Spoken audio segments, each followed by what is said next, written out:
नमस्कार साथियों, स्वागत है आप सभी का आप YouTube channel doctor AP education पर। मित्रों, हम सभी अपने इस YouTube चैनल से शिक्षा शास्त्र विषय के सिलेबस को कंप्लीट कर रहे हैं। इस YouTube चैनल के माध्यम से आप सभी ने पिछले लेक्चर्स में एजुकेशनल रिसर्च के कुछ टॉपिक्स को पढ़ा है, जिसमें हमने शैक्षिक अनुसंधान किसे कहते हैं, अनुसंधान क्या है, उसकी परिभाषा और अनुसंधान के प्रकारों के बारे में पढ़ा है। अनुसंधान की समस्या, रिसर्च प्रॉब्लम, रिसर्च हाइपोथेसिस, इन सब के बारे में भी पूरी तरीके से पढ़ रखा है। उसी श्रृंखला में, उसी सीरीज में आज हम एक नया टॉपिक पढ़ेंगे जिसे हम सैम्पलिंग के नाम से जानते हैं, और सैम्पलिंग किस तरीके से की जाती है, इसकी कुछ विधियों और मेथड्स के बारे में भी हम समझेंगे। तो आज के अपने लेक्चर में इस सैम्पलिंग और सैम्पलिंग मेथड के इस टॉपिक में कौन कौन से हम सब टॉपिक कवर करेंगे ये देख लेते हैं।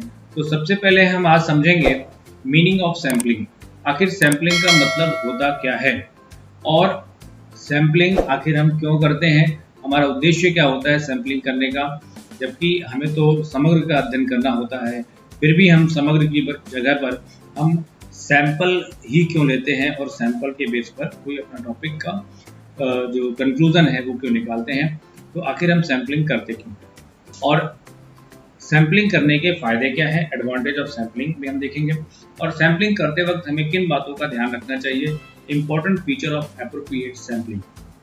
और अगर हम सैम्पलिंग कर रहे हैं तो सैम्पलिंग करने की हम किन किन विधियों का इस्तेमाल करें, ये बात भी हम अपने इस टॉपिक में आज कवर करें।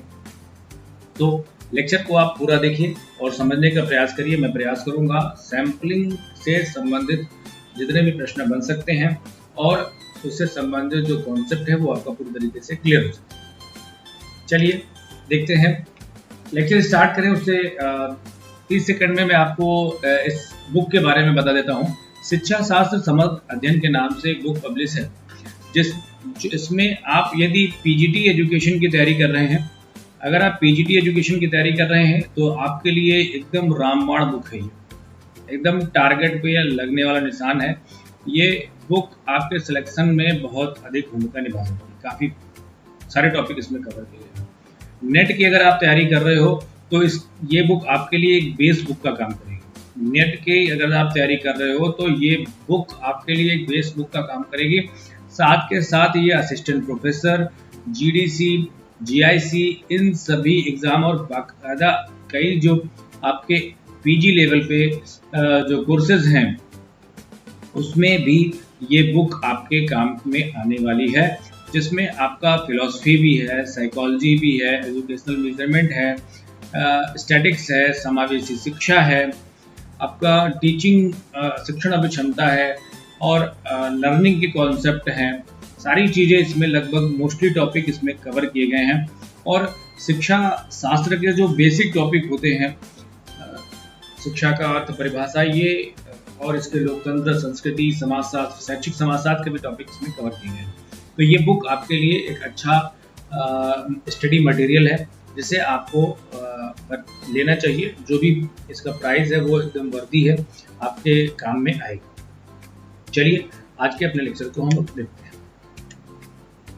तो हम लोगों ने पहले डिस्कस किया है कि हम पढ़ेंगे आखिर कि व्हाट इज सैम्पलिंग।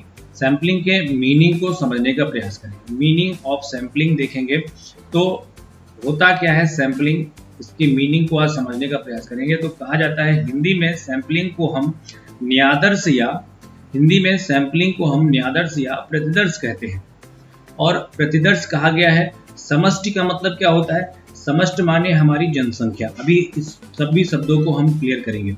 जनसंख्या या जिस समूह पर हम अध्ययन करने जा रहे हैं। तो क्या कहा गया है अभी डिटेल में समझेंगे, पहले इस लाइन को समझिए।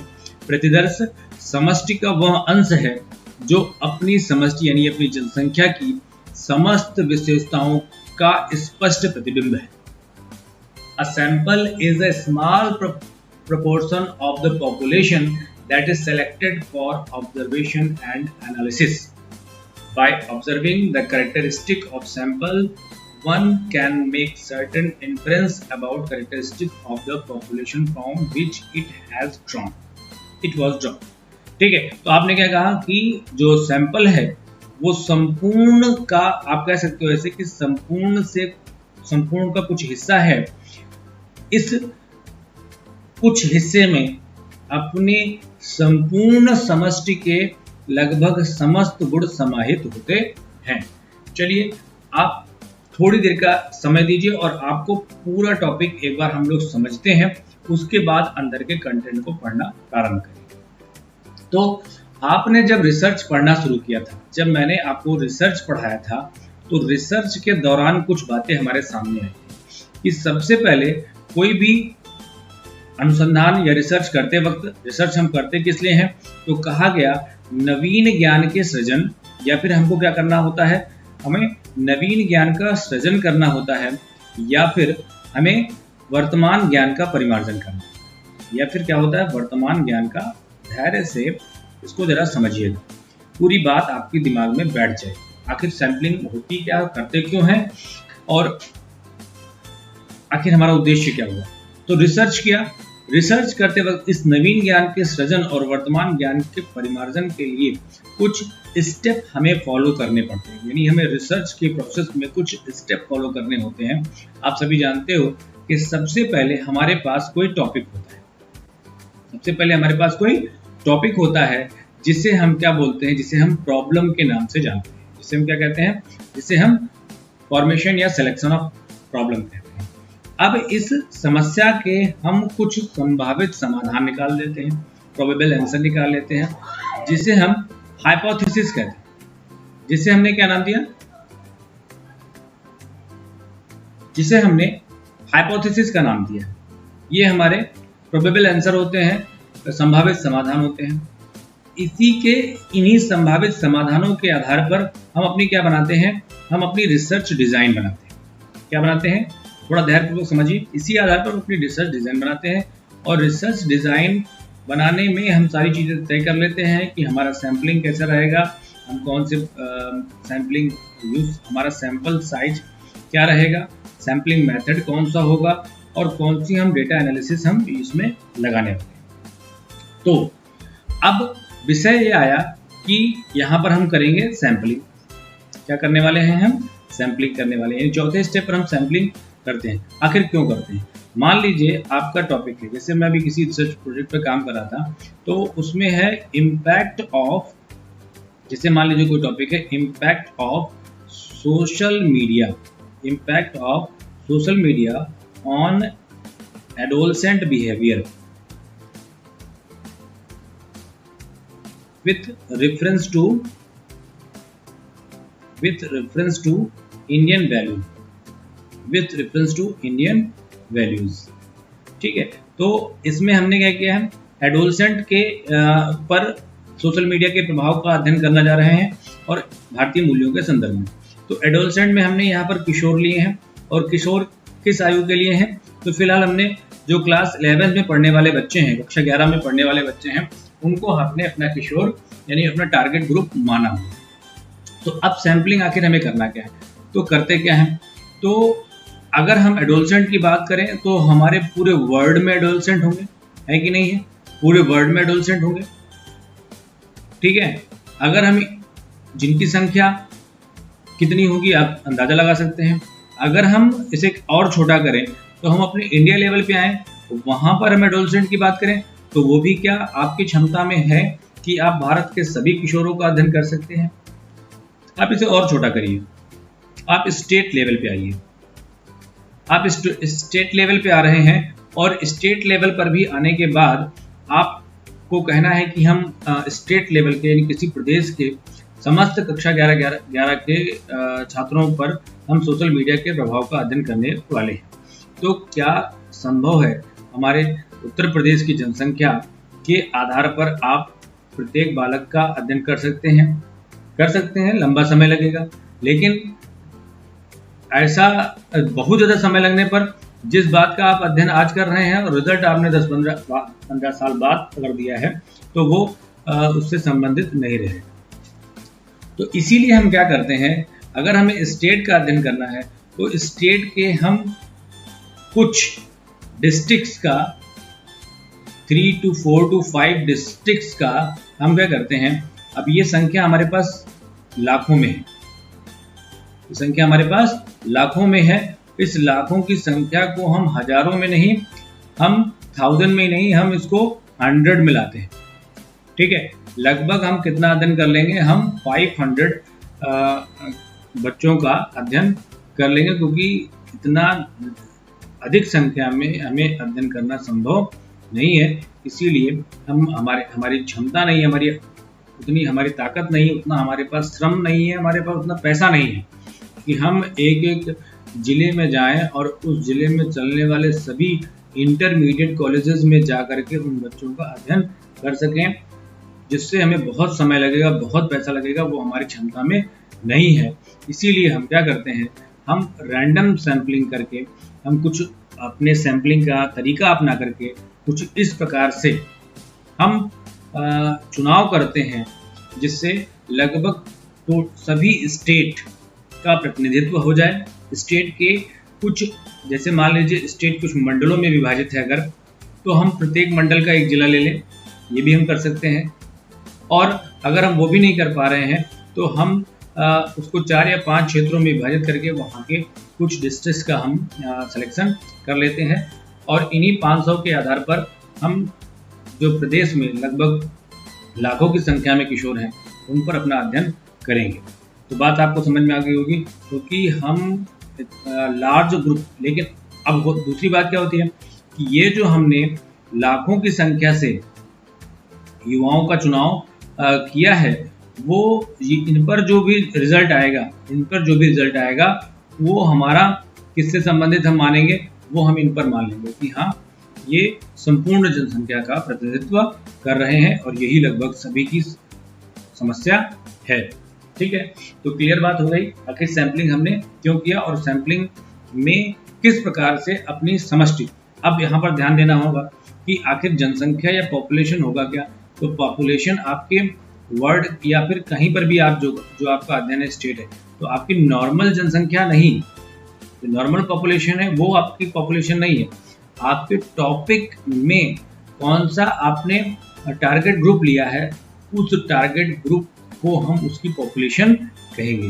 यानी एडोलसेंट की बात अगर हम यहाँ पर कर रहे हैं और हमने एडोलसेंट में भी हमने क्लास 11th के बच्चों को रखा है, तो पूरे स्टेट में क्लास 11th में पढ़ने वाले बच्चे हमारे क्या कहलाएंगे, हमारी पॉपुलेशन होगी। क्या कहलाएगी, हमारी पॉपुलेशन कहलाएगी।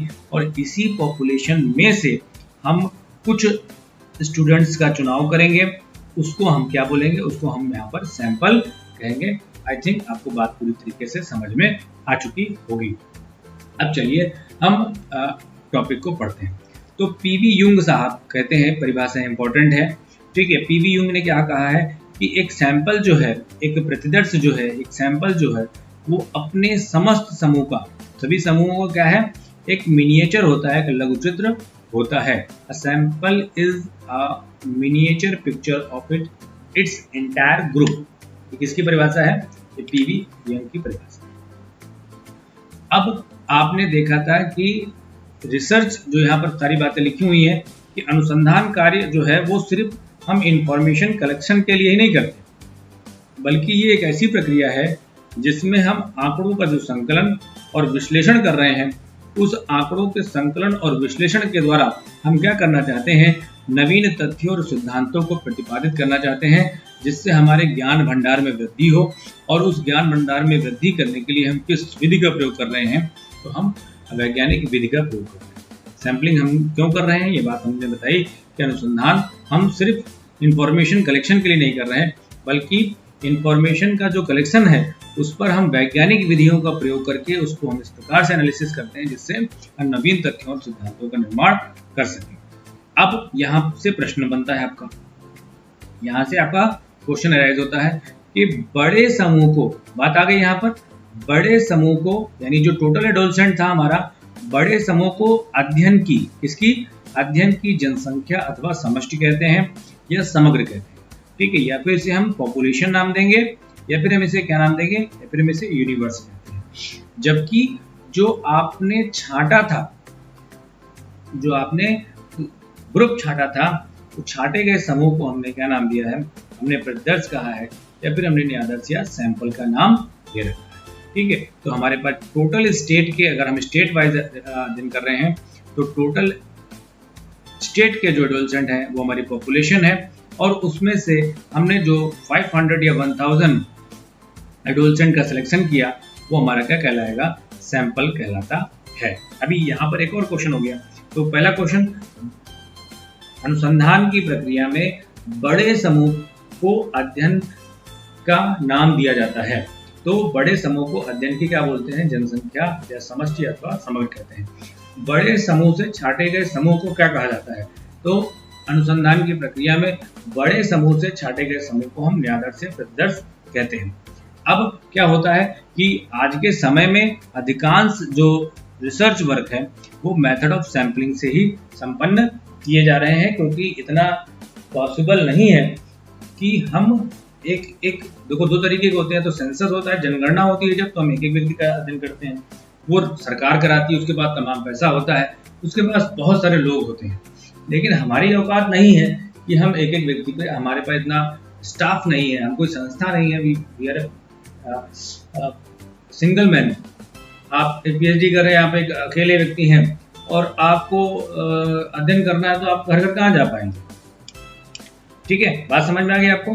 तो अब दूसरी एक बात है, अगर हम सैंपलिंग कर भी रहे हैं, ठीक, यहाँ पर बात को आपको समझना होगा, यदि हम सैंपलिंग कर भी रहे हैं तो सैंपलिंग करने के कुछ वैज्ञानिक आधार भी, ठीक। लोग आपसे कहेंगे ये तो फिर बेकार काम आप कर रहे हैं, हमको अध्ययन करना था लाखों में, आपने अध्ययन कर लिया 400-500 लोगों का, और उस पर जो आपका रिजल्ट आया है वो कह रहे हैं कि यही सारी चीज है, तो हम आपकी बात क्यों माने।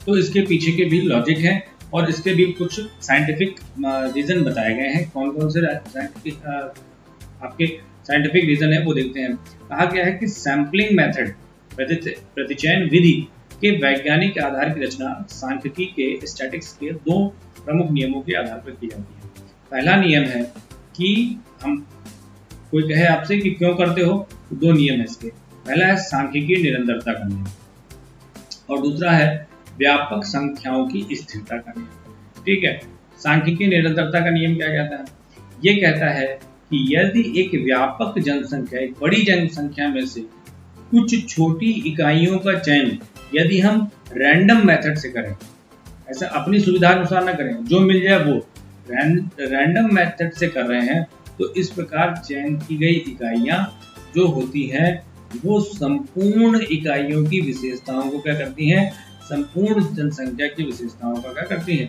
प्रतिनिधित्व करती हैं। यदि आपके पास कोई बड़ी जनसंख्या है और उस बड़ी जनसंख्या में से, उसमें से हमने कुछ जनसंख्या का चुनाव रैंडम मेथड से कर लिया, तो ये जो थोड़ी थोड़ी जनसंख्या है ये संपूर्ण जनसंख्या का प्रतिनिधित्व करती है। इसे क्या कहा जाता है, इसे सांख्यिकीय निरंतरता का नियम कहते हैं। और अब दूसरा क्या कहा जा रहा है, दूसरा है व्यापक संख्याओं की स्थिरता का नियम।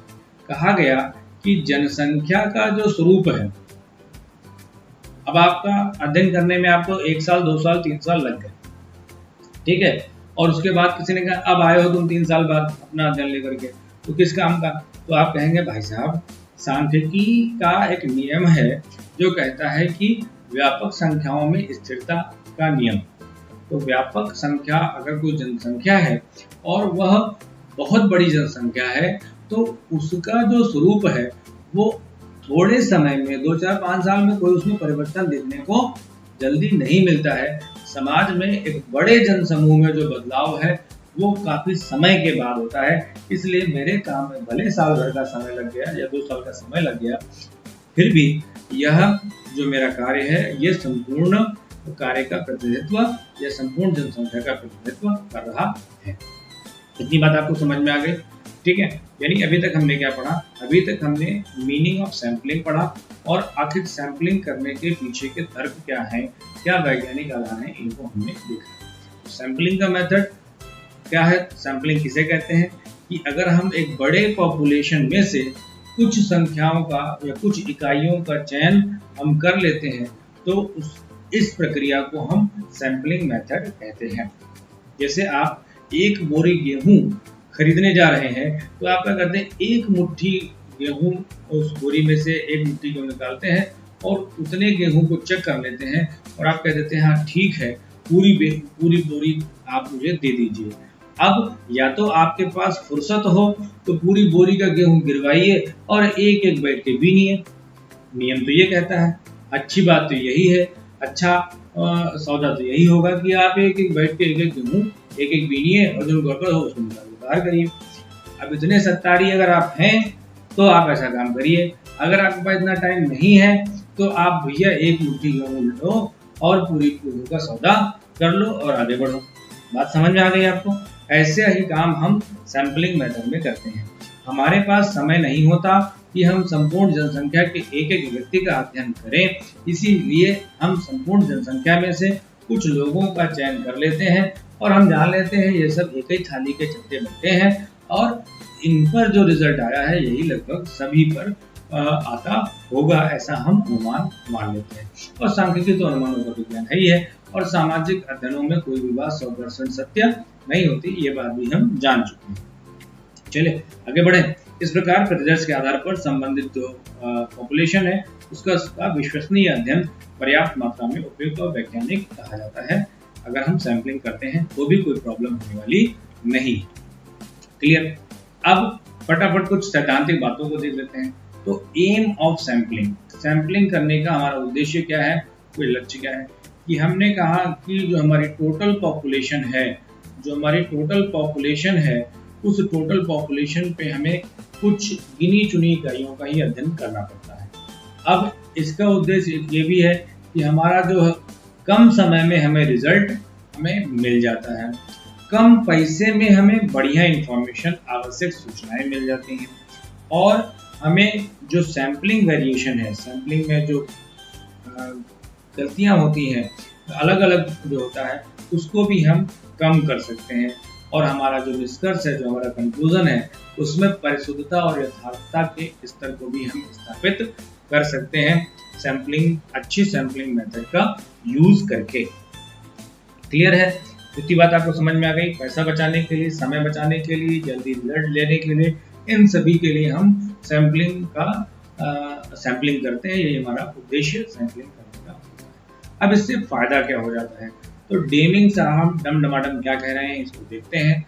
तो डेमिंग साहब कहते हैं कि सैंपलिंग एक ऐसा आर्ट और ऐसी साइंस है जिसके सहायता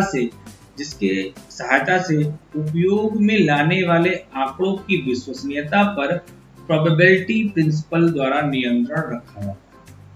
जो एक सैंपलिंग एक ऐसा प्रोसेस है, कला विज्ञान अगर छोड़ दो, सीधे कह दो कि सैंपलिंग एक ऐसा प्रोसेस है जिसकी सहायता से जो भी हमारे पास आंकड़ा आ रहा है उस पर हम प्रोबेबिलिटी प्रिंसिपल, प्रसंभाविता सिद्धांत क्या होता है अभी आगे बताऊंगा आपको। तो प्रसंभाविता सिद्धांत के द्वारा हम उस पर नियंत्रण रखते हैं। ठीक है, ये डेमिंग साहब कह रहे हैं। इससे लाभ क्या होता है? तो दूसरा लाभ क्या है कि अनुसंधान करने वाला जो व्यक्ति है वो जनसंख्या यानी पॉपुलेशन और सैंपल दोनों के लिए विभिन्न वर्णात्मक मापों, ठीक है, जैसे मध्यमान यानी mean, median, standard deviation, correlation का उपयोग विशेषताओं के जानने के लिए आसानी से कर लेता है। ये भी एक फायदा है सैंपलिंग से। ठीक है, आगे चलें।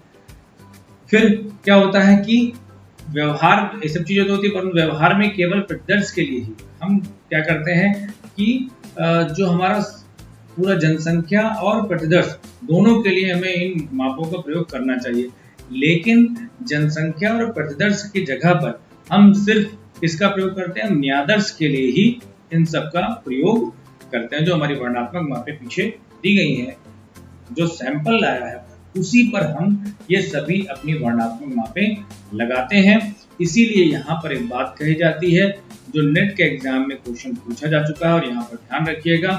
प्रतिदर्श के लिए ज्ञात की जाने वाली वर्णात्मक मापें क्या कहलाती हैं? प्रतिदर्शज कहलाती हैं, प्रतिदर्शज कहलाती हैं, स्टैटिस्टिक्स कहलाती हैं। CS ये लगा हुआ है, ये ध्यान रखिएगा। अब यहीं पर ये सी तक स्पेलिंग होगी, विकल्प में एक होगा, ठीक है, और एक यहाँ पर CS लगा हुआ।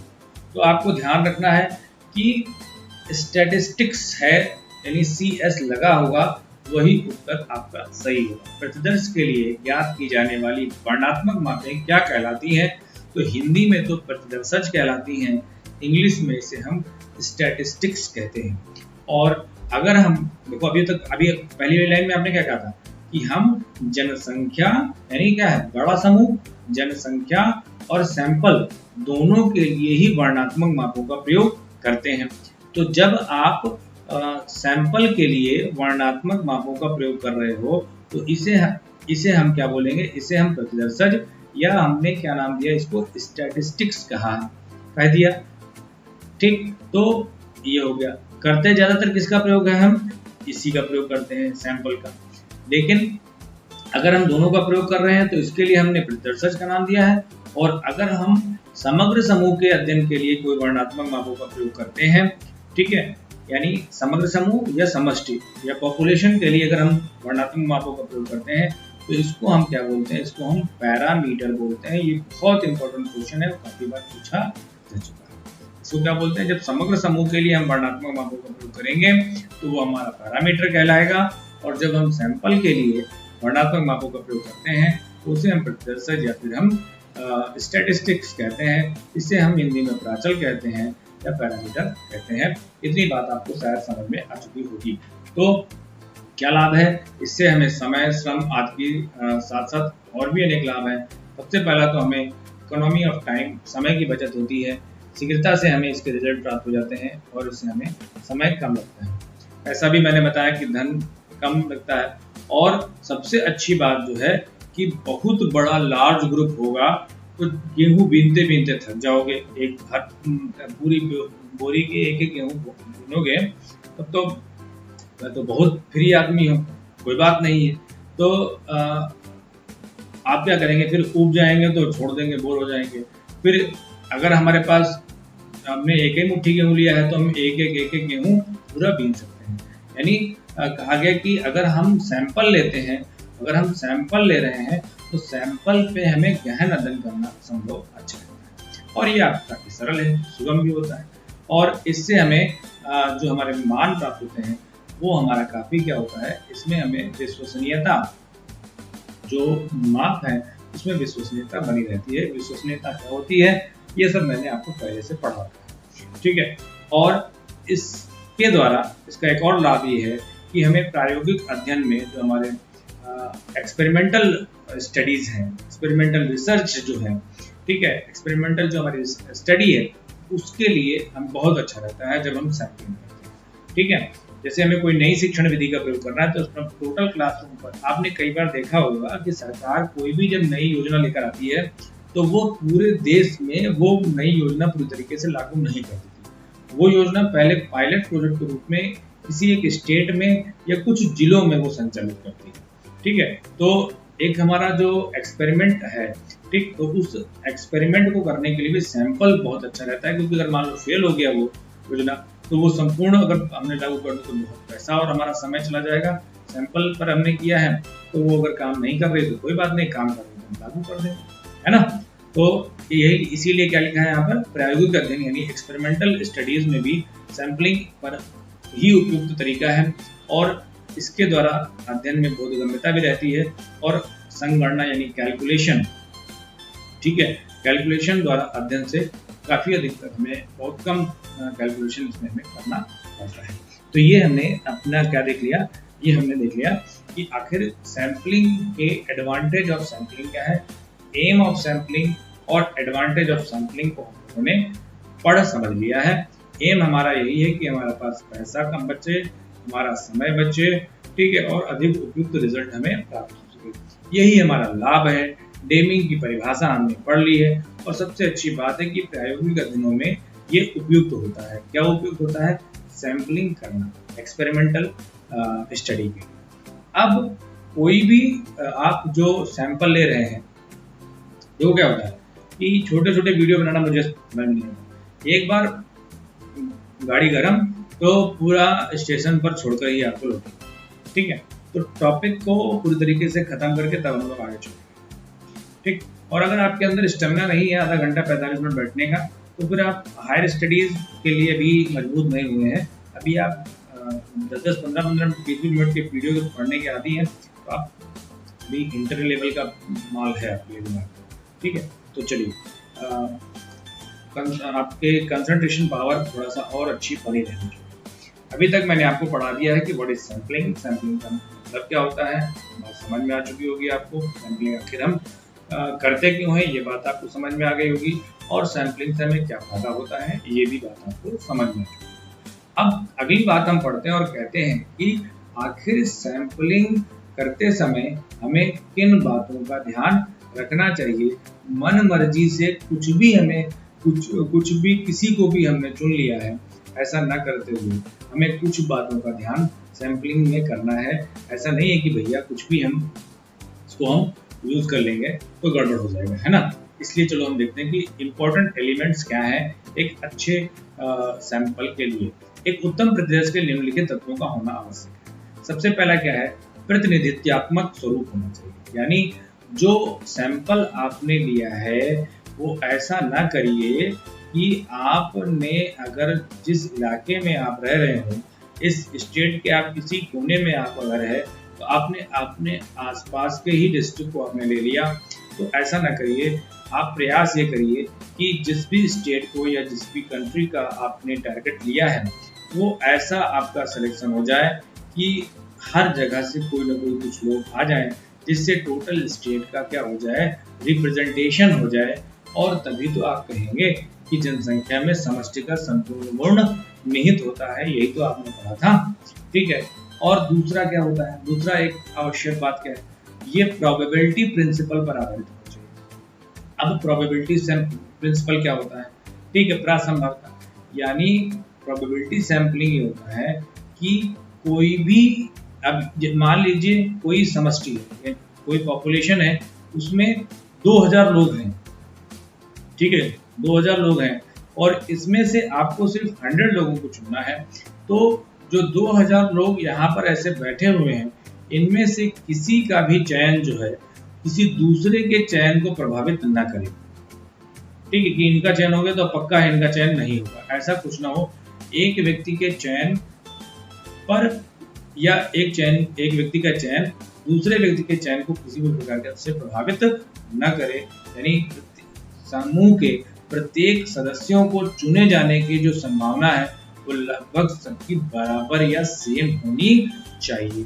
ये क्या जाता है हमारा प्रोबेबिलिटी। इसके आधार पर अभी हम रैंडम सैम्पलिंग और आगे भी देखेंगे। नॉन प्रोबेबल और प्रोबेबल, एक उत्तम प्रकार के प्रदर्शन का आधार क्या होता है, रैंडम होना चाहिए, ठीक है, हमें रैंडम सैम्पलिंग करनी चाहिए। आगे देखते हैं क्या कहता है कि ऐसा ना हो कि 2000 में आपने सिर्फ 10 आदमी को चुन लिया, ठीक है, तो ऐसा ना करिए। जितना एक एडिक्वेट नंबर होना चाहिए, जो आपके सैंपल की संख्या है वो पर्याप्त होनी चाहिए। जब तक ज़्यादा संख्या नहीं होगी तब तक समष्टि की समस्त विशेषताएं आपके सैंपल में नहीं होगी, ठीक है। और कहा भी जाता है कि आपको अगर सैंपल एरर, एक क्वेश्चन बनता है कि जब सैंपल एरर कम करनी हो तो आपको क्या करना चाहिए, तो हमारा जवाब होता है कि सैंपल साइज को हम बढ़ा लेते हैं। ये आपके नेट में क्वेश्चन पूछा जा चुका है या एग्जाम में आ चुका है कि सैंपलिंग एरर को कम करने के लिए हमें क्या करना चाहिए, तो हमें अपना सैंपल साइज थोड़ा सा बड़ा रखना चाहिए, ठीक है। आगे देखा गया आंकड़ों के संकलन में नियंत्रित स्थितियों का होना, कंट्रोल सिचुएशंस होनी चाहिए, ठीक है। ये कंट्रोल मैनर तो होनी चाहिए। सैंपलिंग द्वारा सूचना का संकलन कर प्रत्येक इकाई से यथासंभव समान स्थितियों में ही होना चाहिए, ठीक है। नियंत्रित स्थितियों का प्रयोग होना चाहिए। और इसमें विश्वसनीयता का स्तर काफी उच्च श्रेणी का, हाई लेवल ऑफ रिलायबिलिटी होनी बहुत आवश्यक है। विश्वसनीयता से तात्पर्य हुआ कि जो आप बार बार कोई रिजल्ट, अगर कोई टेस्ट अप्लाई कर रहे हो तो उसमें लगभग एक जैसा सबका उत्तर आना चाहिए, ठीक। ऐसा बात हम यहाँ पर करें कि आपकी ने जो, या फिर इसको अगर हम और व्यवहारिक भाषा में बात करें कि आपने जो चयन किया है, ठीक, वह रिलायबल होना चाहिए, वह विश्वसनीय होना चाहिए। आपने झूठ मूठ का कोई भी कहीं का भी डेटा उठाकर अपने पास न लेकर आइए, ठीक है। इसलिए विश्वसनीयता का स्तर काफी ऊंचा होना चाहिए, ठीक है। विश्वसनीयता की जो सैद्धांतिक परिभाषा है वो अलग है, वो मैंने आपको अलग क्या मतलब शब्दों का हेरफेर है। मैंने आपको व्यवहारिक रूप से बताया कि जो आपका काम हो वो विश्वसनीय होना चाहिए, झूठ मूठ वाला काम नहीं होना चाहिए। ठीक है, यानी जो भी डेटा आपने सैंपलिंग जो चुना है वो सैंपलिंग से ही चुना है, ये क्लियर होना चाहिए। ठीक है, कोई भी चुनकर आप ले आए और आपने कह दिया कि नहीं ये तो सैंपलिंग करके मैं मतलब तो मैंने रैंडम सैंपलिंग की थी, अपने आप चुना गया था मैंने।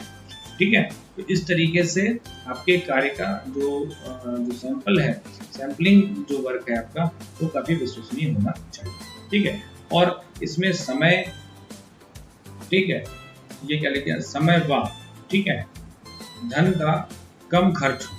ठीक है, समय व धन का कम खर्च हो, जाहिर सी बात है, जब पैसा बचेगा तभी तो काम कुछ होगा। समष्टि की समजातीयता, ठीक, और जो पॉपुलेशन, सबसे बड़ी बात यह है कि अगर आपकी पॉपुलेशन, ठीक है, एक जैसी नहीं होगी, अगर टोटल पॉपुलेशन आपकी एक जैसी अगर नहीं है तो फिर आपको सैंपलिंग करने में प्रॉब्लम आएगी। और अगर आपकी, तो फिर इसके लिए क्या होता है, अगर आपका प्रश्न हो जाए कि सर अगर ऐसा ना हो, समजातीय ना हो, एक जैसी लगभग ना हो, ठीक है, तो जैसे अभी आपने एडोलसेंट के बिहेवियर पे देखा, तो मान लीजिए आपने कहा कि सर एडोलसेंट रूरल एरियाज के भी होते हैं और अर्बन एरियाज के भी बच्चे हैं। तो इस तरीके से अगर डेटा हमारा जो कुछ स्टेट मतलब या कुछ लेवल में डिवाइड होता है, तो अभी आगे हम लोग सैम्पलिंग मेथड में जाएंगे, वहां पर देखेंगे, वहां पर हमारे पास थोड़ा एक्स्ट्रा रखा है। वैसे अगर आपकी पॉपुलेशन समजातीय है तो फिर आपका जो सैंपलिंग वर्क है वो बहुत बेहतरीन है। अगर समजातीय नहीं है, विषम जातीय है, तो फिर आगे मैं अभी आपको बताऊंगा कि आखिर कौन सी सैंपलिंग मेथड का यूज किया जाता है, तो आपका काम थोड़ा सा रिलायबल कहलाएगा। क्लियर है बात? तो जो हमारी पॉपुलेशन है वो यथासंभव कैसी होनी चाहिए, होमोजेनिटी यानी समजातीय होनी चाहिए, वरना फिर गड़बड़ी होने की संभावना रहती है ना। अब आ जाते हैं मोस्ट इम्पोर्टेंट पार्ट पे, जहां से 100% आपकी परीक्षा में प्रश्न पूछा जाता है। पिछले भी लेक्चर्स में मैंने आपको ये बता रखा है कि आखिर किस किस लाइन से कैसे कैसे प्रश्न बने हैं, वो सब भी बात मैंने आपको बताई है। लगभग 5 से 10 मिनट के और लेक्चर होगा, जिसको हम करेंगे। अब आपने कहा कि एक सैम्पलिंग करने के कुछ तरीके होते हैं, एक एडिक्वेट मैनर है, अगर वो कभी कभी नहीं हो पाता तो क्या करना चाहिए। ठीक है, यदि समष्टि, ठीक है, यहाँ पर क्या हो जाएगी, समष्टि का स्वरूप समजातीय है तो प्रतिचयन की विशिष्ट विधियों की आवश्यकता नहीं है। जाहिर सी बात है ना कि कई अगर हमारी जो पॉपुलेशन है वो एकदम समजातीय है तो हमें कोई प्रॉब्लम है नहीं, बहुत अच्छी बात है, बढ़िया रहेगा ना, तो हमारा सैंपलिंग होगी कोई दिक्कत ही नहीं। अब उसने गेहूं भी कैसे, एक बोरी में उसने गेहूं कई प्रकार के भर रखे हैं, तो फिर दिक्कत हो जाएगी, है ना। फिर हमने जो चेक किया है पता चला वो अगला वाला दूसरे टाइप में रखा है, फिर उसके नीचे अलग करेगा, उसके नीचे अलग करेगा। तो अगर इस तरीके से है तो फिर हमें थोड़ा सा और ध्यान देना पड़ेगा, कोई और तरीका अपनाना पड़ेगा। तो इसीलिए यहाँ पर लिखा हुआ है कि यदि समष्टि का स्वरूप सजातीय है तो प्रतिचयन की विशिष्ट विधियों की हमें कोई खास आवश्यकता नहीं होती। लेकिन जो हमारी पॉपुलेशन है, पॉपुलेशन मतलब आप समझ गए होंगे, जब हमारी पॉपुलेशन है उसका अगर स्वरूप कैसा है, विषम जातीय है, कोई रूरल के हैं, कुछ अर्बन के हैं, कुछ सेमी रूरल के हैं, कुछ सेमी अर्बन के हैं, ऐसा कुछ है, तो फिर तब हमें क्या करना पड़ेगा, जो हमारी सैंपलिंग की प्रोसेस है, जो हमारी सैंपलिंग की प्रोसेस है, उस सैंपलिंग के प्रक्रम को थोड़ा सा जटिल हो जाता है और उसी को हमें समझने की यहाँ पर आवश्यकता है। एक प्रकार का जो हमारा सैंपलिंग मेथड है वो कहलाता है प्रोबेबिलिटी सैंपलिंग। क्या कहलाता है? Probability sampling. और दूसरा कहलाता है नॉन प्रोबेबिलिटी सैंपलिंग। क्या कहलाता है? प्रोबेबिलिटी सैंपलिंग और दूसरा नॉन प्रोबेबिलिटी। अब देखते हैं कि आखिर प्रोबेबल सैंपल होता क्या। तो मैंने अभी आपको प्रोबेबिलिटी प्रिंसिपल के बारे में थोड़ा सा समझाया है कि एक अच्छा जो सैंपल लेते समय हमें किन बातों का ध्यान रखना चाहिए। तो वो मोस्टली क्या हो, वो प्रोबेबल सैंपलिंग, प्रोबेबल प्रिंसिपल पर अगर आधारित है, प्रसंभाव्य सिद्धांत पर यदि आधारित है, तो अगर प्रसंभाव्यता सिद्धांत पर आधारित सैंपलिंग आपने की है तो वो अच्छी मानी जाती है। अब देखते हैं कि आखिर होता क्या है। तो आपको मैंने बता ही दिया था कि जिसमें ये एक ऐसा तरीका है जिसमें जो हमारी पॉपुलेशन है उसकी जो जीव संख्या है, उसमें जो लोग हैं उसके सभी सदस्यों का जो चयन है वो सैंपलिंग में हो सकता है, बराबर होने की उसमें संभावना होती है। और इसको पूरी तरीके से शोधकर्ता या रिसर्चर को मालूम होता है कि हाँ, हमारे सारे लोग इसमें सम्मिलित हो जाएंगे हमारे इस पॉपुलेशन के मेथड के द्वारा। ठीक है, अब ये कितने प्रकार के हैं तो देख लेते हैं।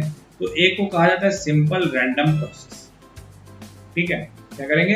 Simple random process. तो अभी देखते हैं कि आखिर कब हम सिंपल रैंडम प्रोसेस का यूज करते हैं। दूसरी प्रकार का है स्ट्रेटिफाइड रैंडम सैंपलिंग या स्तरित यादृच्छिक प्रतिदर्शन। अब हम भी देखेंगे कि इसका प्रयोग कब करते हैं। क्षेत्र या गुच्छ प्रतिदर्शन यानी क्लस्टर रैंडम सैंपलिंग, ये क्या होती है, उसका प्रयोग हम कब करते हैं। और क्रमबद्ध या सिस्टमैटिक रैंडम सैंपलिंग, इसका प्रयोग आखिर हम कब करते हैं और कैसे करते हैं, इसको भी हम लोग अभी समझ लेते हैं। ठीक है, चलो सबसे पहले देखते हैं सिंपल रैंडम प्रोसेस। तो कोई दिक्कत नहीं है, इसको इतना लंबा पढ़ने की जरूरत है ही नहीं। इसको हम ऐसे समझ लें कि जब हमारा जो हमारी पॉपुलेशन है, जो हमारी पॉपुलेशन है, और वो पॉपुलेशन कैसी है, वो पॉपुलेशन हमारी सजातीय है। ठीक है, वो पॉपुलेशन हमारी क्या है, सजातीय है।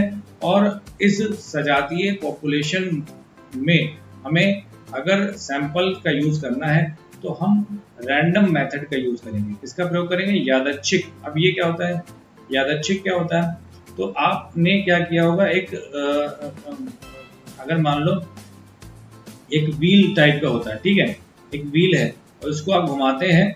अब ये जो व्हील का ये नोक वाला हिस्सा है वो कहाँ रुकेगा, ये आपको बिल्कुल भी पता नहीं होता, कहीं पर भी वो रुक सकता है।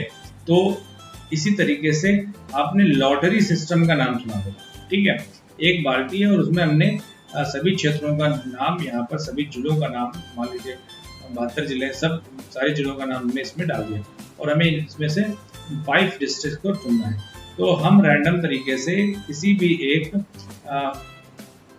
5 डिस्ट्रिक्ट को हम यहाँ से अपने इस पूरे टोकरी से चुन सकते हैं। कोई भी आ सकता है, इसकी संभावना लगातार बनी रहती है। तो ये हमारा सिंपल रैंडम प्रोसेस कहलाएगा। ठीक है, तो साधारण यादृच्छिक प्रदर्शन की सबसे अच्छी परिभाषा यह है कि जीव संख्या के व्यक्तियों को चुनने का एक ऐसा ढंग है इसमें जीव संख्या के प्रत्येक व्यक्ति को चुने जाने की संभावना कैसी है, बराबर है। किसी भी एक व्यक्ति का चयन किसी भी तरीके से अन्य व्यक्ति के चयन को जुड़ा या फिर उसके ऊपर निर्भर नहीं रहता। और एक होता है सिंपल रैंडम और एक होता है रैंडम सैंपलिंग। रैंडम सैंपलिंग और सिंपल रैंडम सैंपलिंग में छोटा सा अंतर है, बहुत छोटा सा अंतर है। सिंपल रैंडम सैंपलिंग में विभिन्न इकाइयों का चयन हम प्रायिकता स्तर पर करते हैं। ठीक है, जिसमें क्या हुआ, किसकी बात कर रहे हैं, वो सिंपल रैंडम। इसमें क्या करा है कि हमने जो पहले छाटी गई इकाई है उसको हमने क्या किया, मतलब इसमें से अगर हमने कई सारी चुनी और उसमें से हमने किसी एक को चुना बाहर रख दिया। ठीक है, मान लीजिए इसमें से हमने लखनऊ का चुनाव कर लिया तो लखनऊ वाली पर्ची फिर इसमें डाल दी। पहली बार छाटी गई इकाई को पुनः शेष इकाइयों में मिला दिया जाए तो दूसरी इकाई छाटी, फिर तब दूसरी इकाई छाटी जाए तो उसे हम रैंडम सैंपलिंग कहते हैं। ठीक है, और सिंपल रैंडम सैंपलिंग में इस पहली वाली पर्ची को उठा के फिर से इसमें डाल देंगे और रैंडम सैंपलिंग में एक एक करके पर्ची का चुनाव हम लोग यहाँ पर करते चले जाएंगे। तो वो हमारी हो जाएगी रैंडम सैंपलिंग। अगर इन पर्चियों को फिर से हम अंदर मिलाते चले जाते हैं तो हमारी सिंपल रैंडम कहलाएगी। ठीक है, चलो भैया, किसी भी जनसंख्या में रैंडम सैंपलिंग चुनने की कई विधियां हैं। लॉटरी मेथड मैंने बता दिया आपको, ड्रम चक्र, ठीक है, टिपट, तो ये सब चीजें आपकी प्रयोग में आती हैं। अब अगली अगर हम सैंपलिंग मेथड को देखें तो क्रमबद्ध या सिस्टमैटिक रैंडम सैंपलिंग, यहाँ सबसे प्रश्न आता है, ध्यान दीजिएगा थोड़ा सा।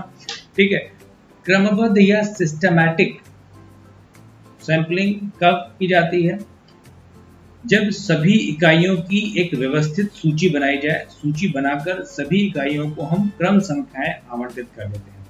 फिर जनसंख्या व प्रतिदर्श के आकार के आधार पर हम इसका अनुपात ज्ञात कर लेते हैं।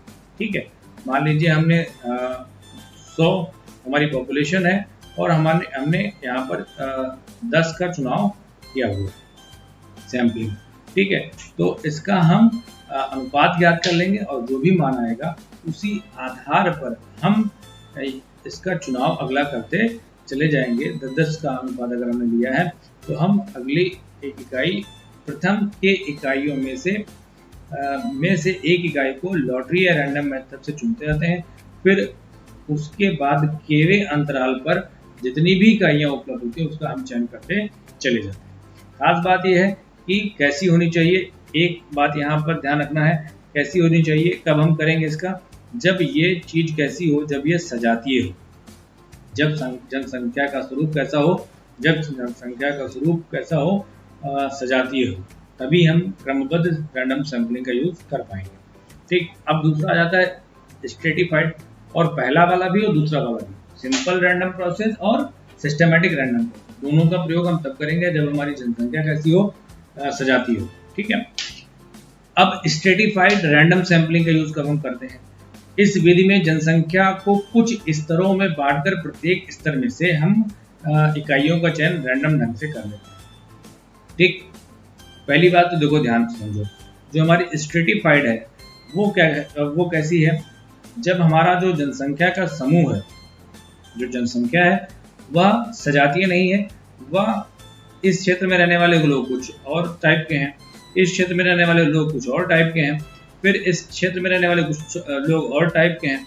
तो इस तरीके से जो हमारे पास जनसंख्या का जो विषम जातीय स्वरूप देखने को मिल रहा है, अगर ऐसी स्थिति होती है तो सबसे पहले इसकी कंडीशन क्या है, जनसंख्या कैसी होनी चाहिए। क्वेश्चन बनता है कि जब जनसंख्या का स्वरूप विषम जातीय होता है तो हम किस रैंडम सैंपलिंग का यूज करते हैं, तो जब हम विषम जातीय है तो हम स्ट्रेटिफाइड सैंपल का यूज करते हैं।